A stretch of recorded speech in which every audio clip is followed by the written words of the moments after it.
Once, in a sprawling valley surrounded by mountains, there flowed a river that was the lifeblood of the land.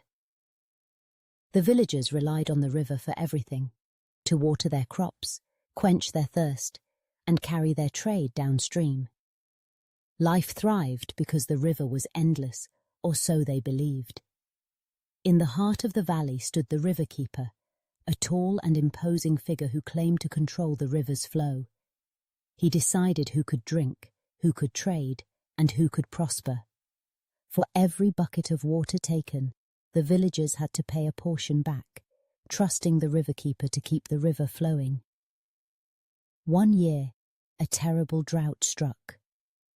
The river began to thin, and soon it stopped flowing entirely. The villagers panicked, rushing to the river keeper. "Why is the river dry?" they pleaded. "We gave you our share. Where is the water?" The river keeper stood on his podium, his voice booming. "The drought is beyond my control. You'll have to wait for the rains to return." But weeks turned into months, and the rains never came. The villagers grew desperate, trading what little they had for buckets of muddy water the river keeper still doled out sparingly. Yet his grand reservoir, hidden behind the valley walls, remained full. It turned out the river keeper had hoarded the water for himself, growing wealthier while the villagers starved. One day, a young woman named Leela, known for her sharp mind and resourcefulness, decided she'd had enough. She refused to believe that their survival should depend on one man. Leela ventured far beyond the valley, seeking a solution. After days of travel, she encountered a group of wanderers at the edge of the desert. They carried small, shimmering orbs of light in their hands.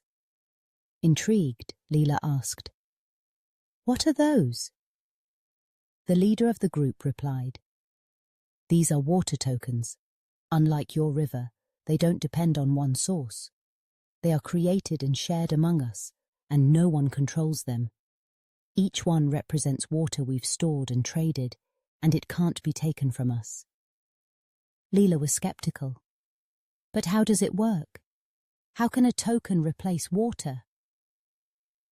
The leader explained, "These tokens are backed by trust and transparency. Each one is accounted for in a ledger, a network shared among us all. No drought can destroy it. No riverkeeper can hoard it, and no one can cheat it.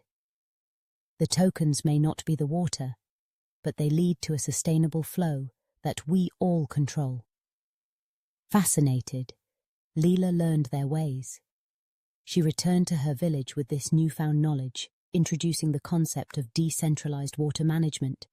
It wasn't easy at first. Many doubted her. But as the villagers began to adopt the tokens, they discovered something extraordinary. They didn't need the riverkeeper or his reservoirs. Together, they built a network of shared wells and resources, connected by their water tokens. The riverkeeper's power waned. No longer could he hold the village hostage, for their survival no longer depended on his control. The riverbed remained dry, but the village thrived. The river is the system we've always relied on. The drought is the instability we face. The water token is Bitcoin. The question is, will you keep depending on a single source, or will you embrace a decentralized future?